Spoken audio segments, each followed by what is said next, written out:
Dear friends, welcome you all in the 3 weeks online training program on power generation, transmission and distribution technology. This is the first session of this online training program and the topic is emerging power scenario in India. Power is one of the most critical components of infrastructure crucial for the economic growth and welfare of any nation. Indian power sector is one of the most diversified in the world. Sources of power generation range from conventional sources such as coal, lignite, natural gas, oil, hydro, and nuclear power to viable non-conventional sources such as wind, solar, biomass, small hydro, and domestic waste.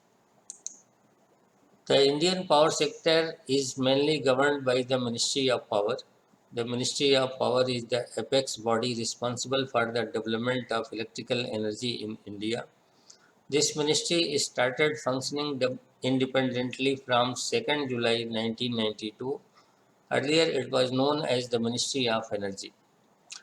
Now there are three major pillars of power sector. The first one is generation, second is transmission, and last one is distribution. Before going to the details of interconnection between generation, transmission and distribution, we will have a short look on Electricity Act 2003. The Electricity Act 2003 has been enacted and came into force from 15th June 2003. The objective of this act is to introduce competition, protect consumers' interests, and provide power for all. This act provides for national electricity policy, rural electrification, open access in transmission, phased open access in distribution, mandatory establishment of state electricity regulatory commissions, license-free generation and distribution, power trading, mandatory metering, and stringent penalties for theft of electricity. It is a comprehensive legislation replacing Electricity Act 1910, Electricity Supply Act 1948, and Electricity Regulatory Commission Act 1998.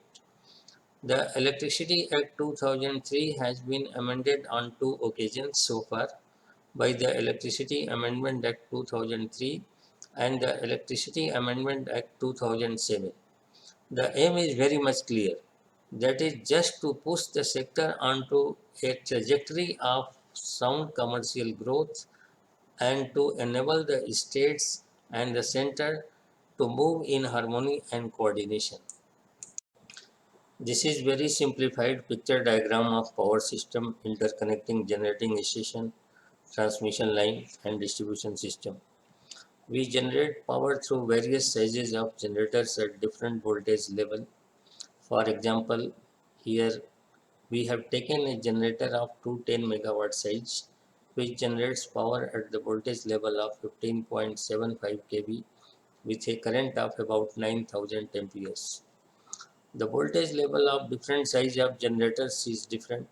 For example, it is 21 kV for 500 megawatt generator. The highest size of generator used in our country is 800 megawatt. Now, since the generated power is to be transmitted somewhere, we use a transformer in between generator and transmission line to step up the voltage to reduce the value of current. After stepping up voltage, this power will be transmitted through transmission line. The transmission line may be of either 132 kV, 220 kV, 400 kV or 765 kV. The highest operating transmission voltage in India is 765 kV. Finally, at the receiving end of transmission line, voltage level will be stepped down for distribution to the various kind of consumers. Some industrial consumers need power at 33 kV, some at 11 kV. Domestic consumers need three-phase, single-phase power at 415 to 30 volts, that is through three-phase four-wire system. So this is the basic structure of power system.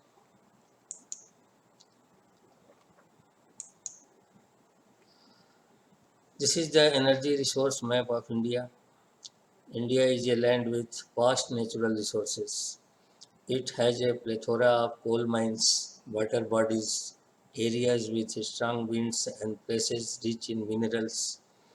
These enable the country to generate its energy. India is capable of meeting 90% of its energy needs. This is possible due to the availability of various renewable and non-renewable energy sources. In the map, you can see that this is a there is a very high hydro potential in northeast and upper part of northern region, particularly in the Arunachal Pradesh, Himachal Pradesh, and Jammu and Kashmir. It has been estimated that in Arunachal Pradesh itself, there is a hydro potential of about 36,000 megawatt.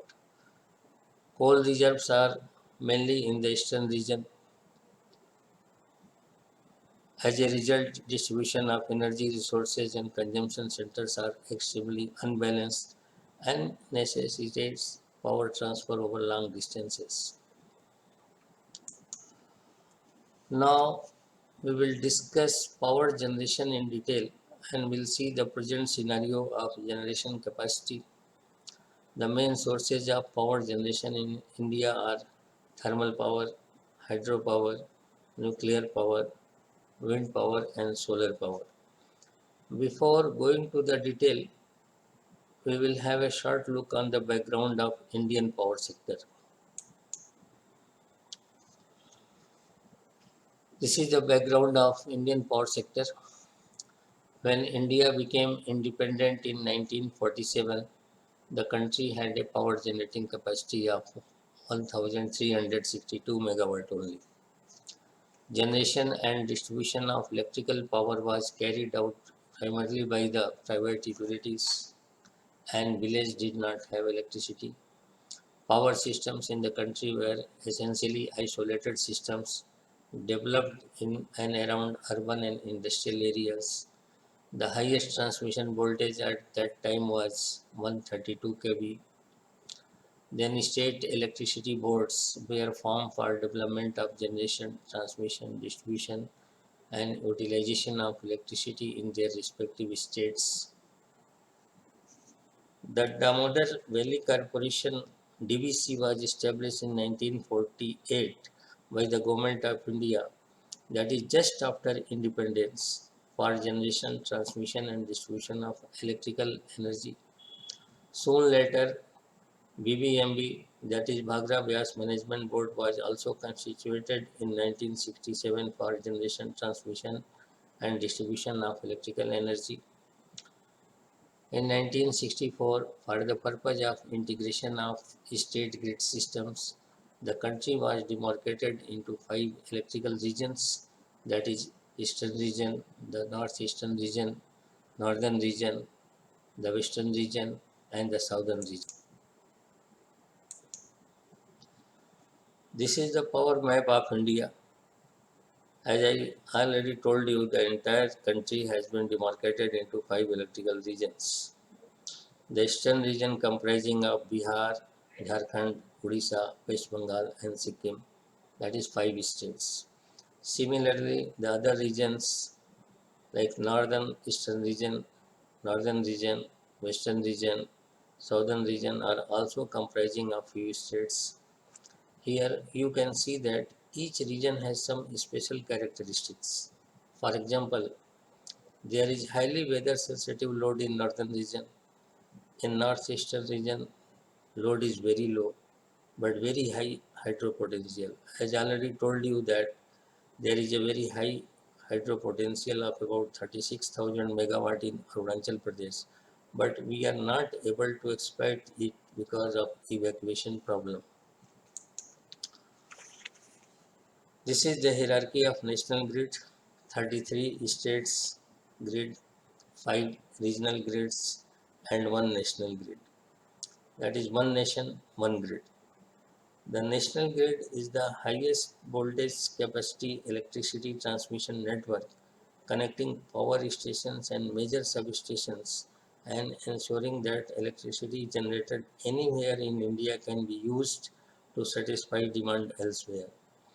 The national grid is owned, operated, and maintained by state-owned Power System Operation Corporation, that is POSOCO.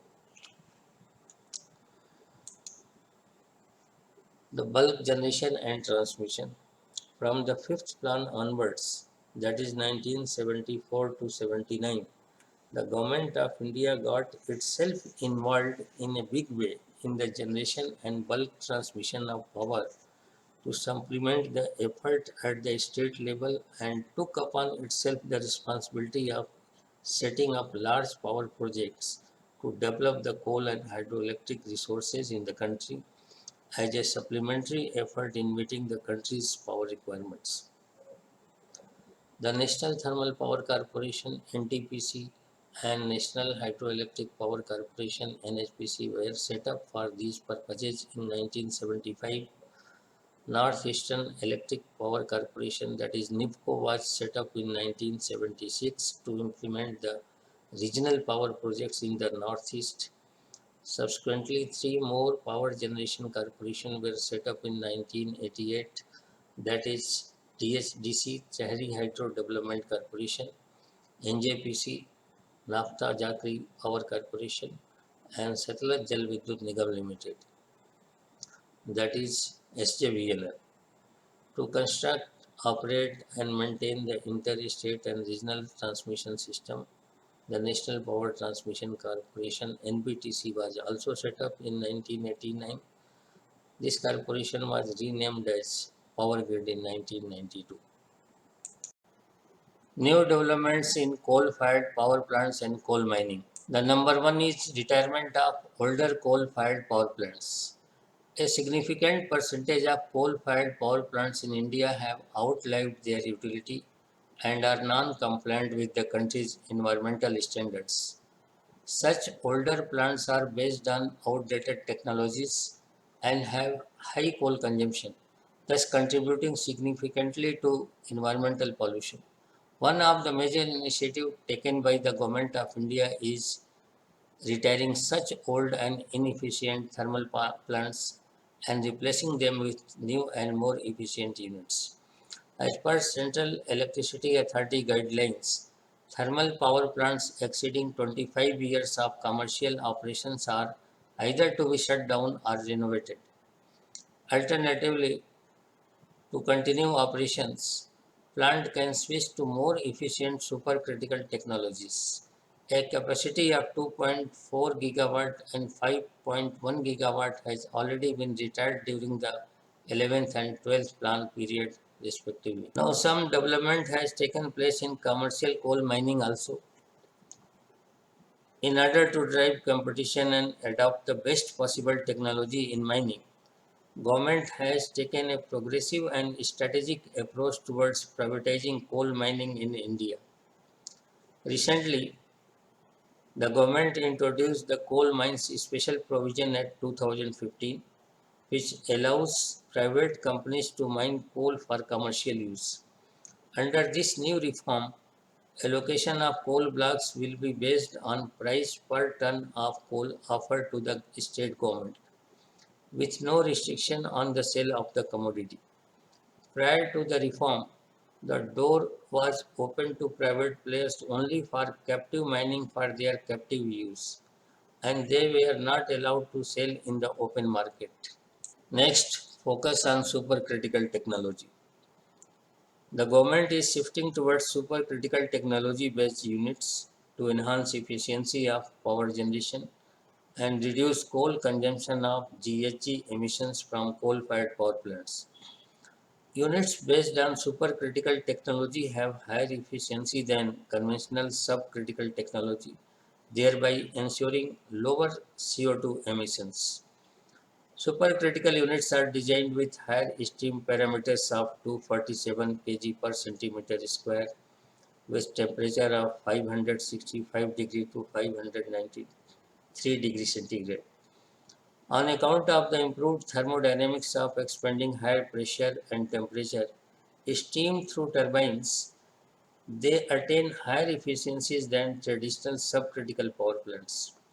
In recent times, a majority of coal-based capacity addition are based on supercritical technology.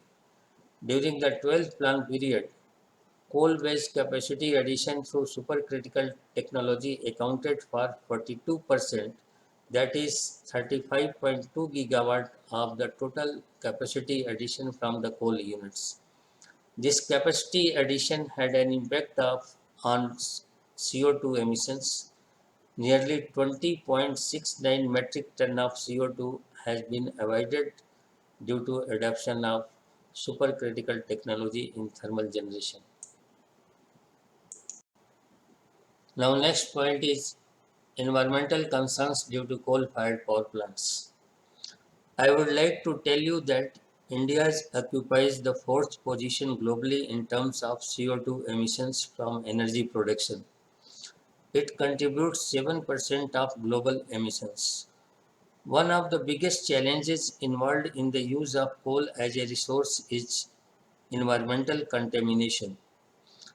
Coal combustion at thermal power plants emits mainly carbon dioxide, sulfur oxides, nitrogen oxides, CFCs, other trace gases, and airborne inorganic particulates such as fly ash and suspended particulate matter SPM. The water runoff from coal washeries carries pollutants that contaminate groundwater, rivers, and lakes, thus affecting aquatic flora and fauna. Water is used for washing coal, circulating in the boiler furnace to produce steam and cool equipment. Dust from coal cleaned water contaminates groundwater. Hot water, if let out into water bodies without cooling, causes a rise in temperature and affects aquatic flora and fauna. Disposal of larger quantities of fly ash from coal-based plants affects natural soil properties. Soil becomes more alkaline due to the alkaline nature of fly ash. These are some environmental and health risks posed by coal-based power plants. This is the facts and figure of village electrification in the country.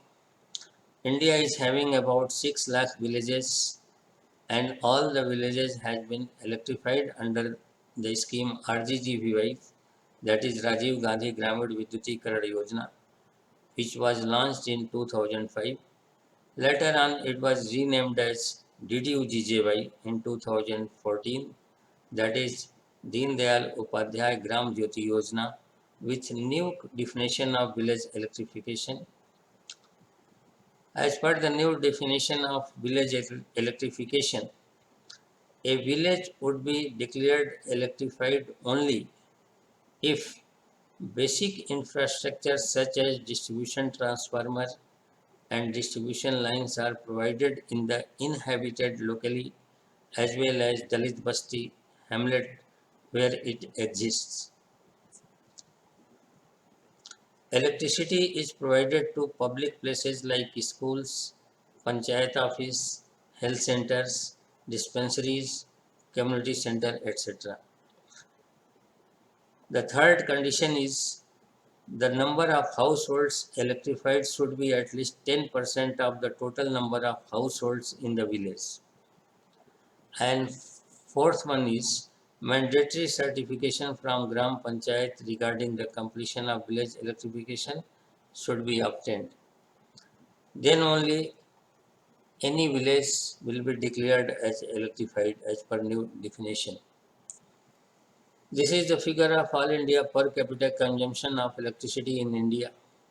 It is 1181 kilowatt hour based on the data of 2013-19. Per capita consumption of electricity is considered as an index of development because it shows that how the condition of the situation of the country is. Per capita consumption of electricity is calculated by the formula. It is written here, that is gross generation plus net import divided by mid-year population.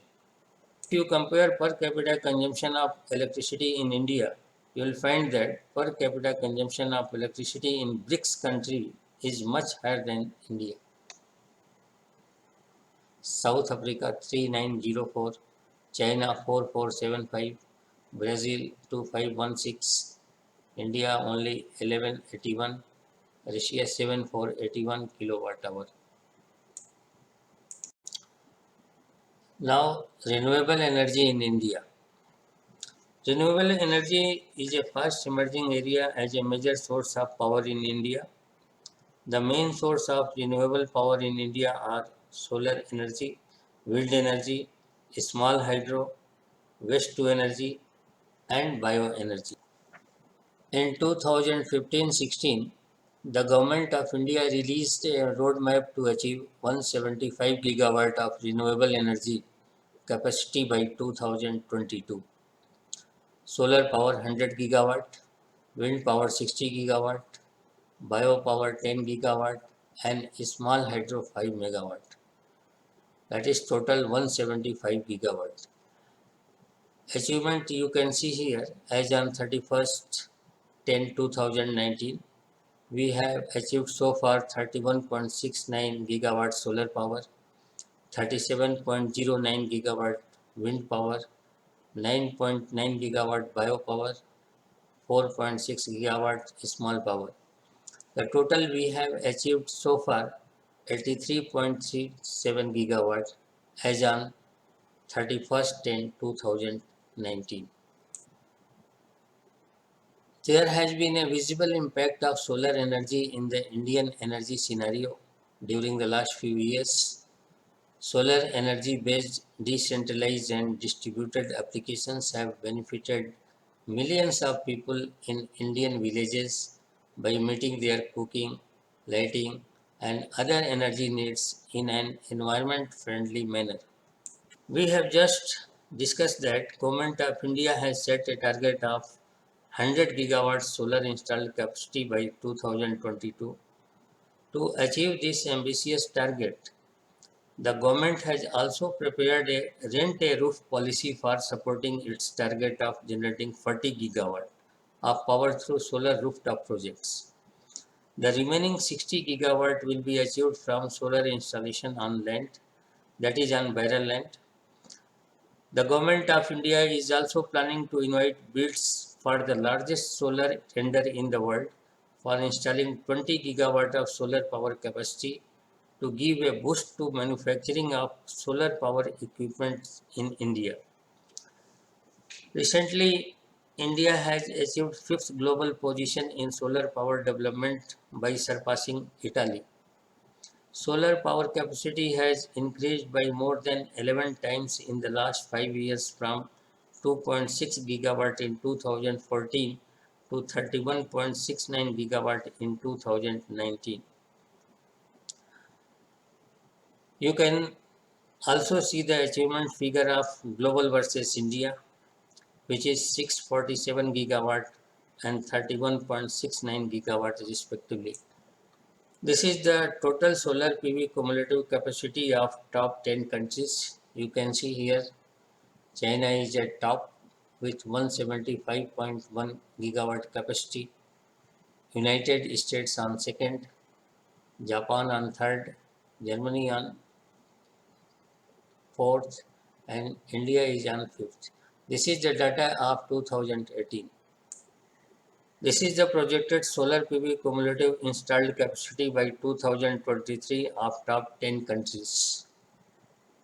So by 2023, the China's capacity will be 448.1, United States 132.4, India's capacity will be 116.1, and Germany 82.4. So by 2023, the total PV cumulative installed capacity in the world will be around 1296 gigawatt. Installed wind power capacity global versus India. India has the fourth largest installed capacity in wind power after China, US, and Germany. The total installed capacity of wind power in India is around 37.09 gigawatt. It has been estimated that there is a 302 gigawatt of wind power potential in India. In our country, The potential of wind energy is concentrated in the states of Andhra Pradesh, Gujarat, Karnataka, Madhya Pradesh, Maharashtra, Rajasthan, Tamil Nadu, and Telangana. Tamil Nadu has the highest installed capacity in the country. Here you can see the wind power installed capacity figure of top 10 countries: China, US, Germany, India, Spain, United Kingdom, France, Brazil, Canada, and Italy. China is at top, Italy is at 10th position. Finally, this is the renewable energy installed capacity global versus India. India is at 86.75 gigawatt and global 2378 gigawatt. Now, India is the fifth global position for overall installed renewable energy capacity, which includes solar power, wind power, biopower, etc. This is the projected global wind and solar installation in gigawatt by 2023. You can see here the total solar installation will be 1296 gigawatt against wind installation of 903 gigawatt by 2023. This is the projected power scenario in India by 2022, 2027 and 2030. The total power generating installed capacity by 2022, 2027 and 2030 will be 483 gigawatt, 617 gigawatt and 831 gigawatt respectively. Transmission infrastructure in India. The Indian electricity transmission segment has been constantly evolving in the line with the increasing power demand and the changing energy mix due to the influx of renewables. As of August 2019, the total transmission line length stood at 4.17 lakh circuit kilometer and AC substation capacity at 9.21 lakhs MVA and the high voltage direct current, that is HVDC substation capacity at 22,500 megawatt. The inter-regional transmission capacity has also grown significantly over the years to stand at 99,050 megawatt as of March 2019.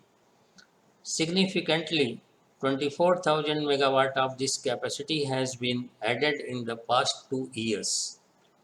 In recent years, private participation in the transmission segment has also increased significantly, with a share of 7.4% in total line length during 2018-19. Green energy corridors. For the integration of 175 gigawatt of renewable energy by 2022, Power Grid, which is central transmission utility of our country, along with other involved state utilities, is undertaking the Green Energy Corridor projects to connect new solar and wind capacity in two phases, that is GEC 1 and GEC 2. Now interconnections with neighboring countries. India being centrally placed in South Asian region and sharing political boundaries with SAARC countries, namely Nepal, Bhutan, Bangladesh, Sri Lanka and Pakistan, is playing a major role in facilitating planning of interconnections with these countries for effective utilization of regional resources. India has developed expertise in implementation of HVDC and USB AC projects, and it will be a privilege to connect all the neighboring countries electrically through HVDC and USB AC transmission lines. This shall give rise to mutual cooperation amongst neighboring nations and lead to prosperity and energy security in the region. India is already having interconnections with SAARC countries as is shown here. We have three connections with Bhutan at 400 kV, 220 kV and 132 kV level, net import by India. We have also connected Nepal with 16 links of 220 kV, 132 kV, 33 kV and 11 kV. About 550 megawatt of power can be supplied to Nepal through these interconnections. Bangladesh is also connected with India with 400 kV double circuit line along with 2 into 500 megawatt HVDC back-to-back system. These interconnections cumulatively facilitate transfer of power of the order of 1200 megawatt to Bangladesh. We are also going to connect Sri Lanka with HVDC back-to-back HVDC lines. Grid is also going to be formed with the cooperation of all the neighboring countries of SAARC. Distribution infrastructure in India. It consists of 73 power distribution utilities, serves close to 200 million consumers, connected load of around 400 gigawatt. Current issues and challenges of power distribution utilities. The number one is high technical and commercial losses. Despite concerted efforts by the central and state governments over the last few years, the AT&C losses, that is aggregate technical and commercial losses, have remained significantly higher compared to the international standards. The second point is tariffs not being cost reflective. Inadequate tariff increases, deferred tariff filings, delayed receipt of subsidies from the state governments for providing power to below poverty line, and agricultural consumers at subsidized rates, and increase in regulatory assets have led to the lower cost coverage, leading to poor financial health of discounts. Now, next point is inability of discounts to buy cheaper power due to legacy power purchase agreement (PPAs). Most of the thermal power projects in operation have a significant portion of the power contracted through long-term PPAs, consisting of two-part structure, that is capacity charge and energy charge. With the increasing penetration of renewable energy in the Indian power sector, and renewables being given a must-run status, the dispatch from thermal generators have reduced, leading to low PLFs of approximately 60%. This adds to the burden of discoms as they continue to pay the capacity charge around 45 to 50% of the total tariff for the contracted thermal capacities, although power is not scheduled, and cheaper power may be available in the spot markets. Poor financial health of discoms. High transmission and distribution and AT&C losses have adversely affected the financial sustainability of the state utilities, causing poor financial health of discoms. The total outstandings due to further distribution companies to generator as of September 2019 was around 81,388 crores. Successful implementation of several government initiatives. Power for All (PFA) initiatives. The Power for All initiative, along with other implementation initiatives across various states, aim to ensure 24 into 7 electricity access to all consumers, excluding agriculture by 2022. It would be a key driver for increasing power demand. Electric vehicles integration. The Government of India has prepared a National Electric Mobility Mission Plan aiming for 100% adoption of electric vehicles by 2030. This would also be a key demand driver in the next decade. Total electricity demand for electric vehicles may vary between 37 and 97 terawatt hours. Under 33% and 100% penetration of electric vehicles in sales by 2030. Make in India. This initiative, which aims to boost manufacturing shares would also lead to substantial growth in electricity demand. Next point is reduction of aggregate technical and commercial losses. The programs for reduction of AT&C losses like Ujjwal Discom Assurance Yojana, that is UDAY, Integrated Power Development Scheme IPDS, and Deen Dayal Upadhyay Gram Jyoti Yojana DDU-GJY have been successfully implemented by the Government of India. The target is to reduce AT&C losses to about 13% by the year 2021-22 on an all India basis, which would lead to reduction in electricity demand. Demand side management, that is energy conservation and efficiency improvement programs.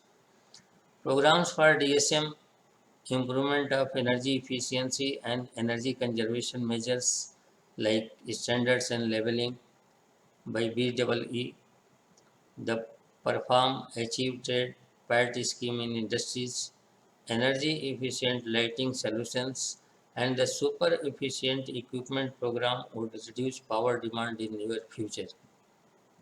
So this was all about the emerging power scenario in India. Thank you. Ultra mega power projects. Ultra mega power projects are a series of ambitious power stations planned by the Government of India.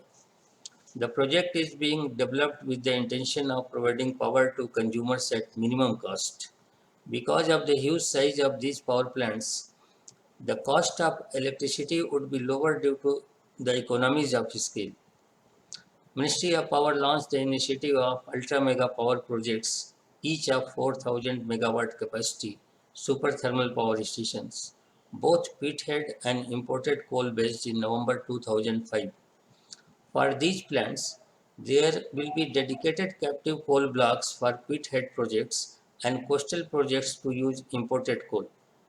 Pithead based projects means the project near coal mines. Initially, following 9 ultra mega power projects were proposed to be set up in the different states. These 4 ultra mega power projects are Sasan, Tilaja, Sundargarh, and Akaltara were identified as pithead projects. However, only Sasan project, which is owned by Reliance Power Limited, has been commissioned and in operation so far. Similarly, these 5 ultra mega power projects, Mundra, Krishnapatnam, Dadri, Giriye, and Cheyur, were identified as imported coal based projects, out of which only Mundra project, owned by Tata Power Company, has been commissioned so far. In addition to 9 ultra mega power projects originally identified, installation of few additional ultra mega projects in different states are also in the progress. This is the scenario of total installed capacity. The country's total installed power generating capacity stood at about 370 gigawatt as of March 31st, 2020. Out of this thermal power, which includes coal, lignite, gas, and diesel based power stations, accounted for about 230 gigawatt, that is 62% of the total installed capacity. Nuclear only 6.7 gigawatt, hydro accounted for 45 gigawatt, and renewable energy sources contributed to roughly 86.75 gigawatt, which is 23.45% of the total installed capacity. If we look the region-wise installed capacity of power generation, the share of western region is highest with 120.5 gigawatt. Southern region comes at second position with installed capacity of 111.9 gigawatt. Northern region with 99.47 gigawatt is at third position, and Eastern region at fourth position with 33.53 gigawatt. NER region is having the lowest installed capacity of 4.5 gigawatt. Captive generation is not included in total installed capacity. Now, what is captive power plant?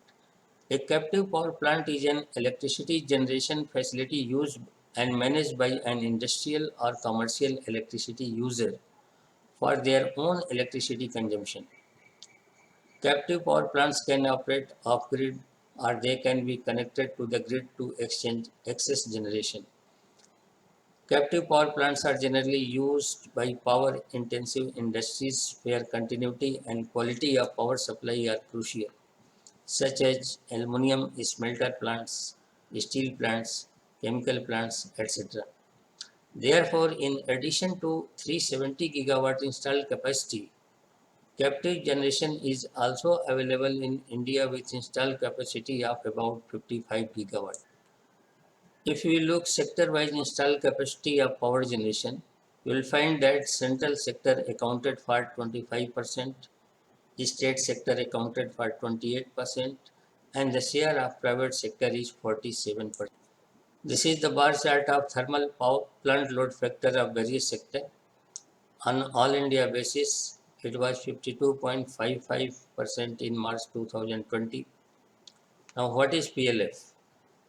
PLF is the ratio of average power generated by the plant to the maximum power that could have been generated in a given time. Plant load factor is one of the performance parameter of a power plant. It is a degree of plant capacity utilization for a period of time. More the PLF, more will be the revenue of the plant. Alternatively, higher the PLF, lesser will be the cost of per unit energy generated.